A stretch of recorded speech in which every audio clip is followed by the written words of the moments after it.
একটু খেয়াল করে শুনেন। হ্যাঁ, বই কোথায় পেয়েছিস? আমাকে এক বড় ভাই দিয়েছে, আমি এই বইটা দিয়ে পড়ালেখা করবো।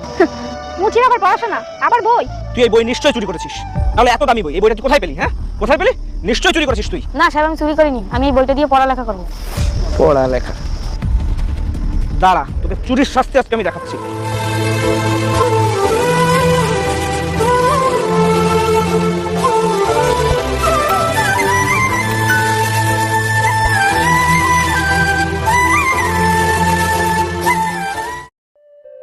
হ্যাঁ সাগর ভাই, কি অবস্থা? স্যার আমি কি একটু ভিতরে আসতে পারি? আসো বাবু, ভিতরে আসো। আচ্ছা ভাই, আমি পরে কথা বলি। বসো বসো বসো। স্যার আমার কিছু কথা ছিল আপনার সাথে। বলো বাবু, কি বলবে? স্যার আমার নাম দীপ্ত, আমি আপনাদের স্কুলে অ্যাডমিশন নিতে চাই। দেখো বাবু, আমাদের স্কুলে সেই সব বাচ্চাদের অ্যাডমিশন করায় যারা খুব গরিব, মেধাবী, টাকার অভাবে পড়তে পারে না।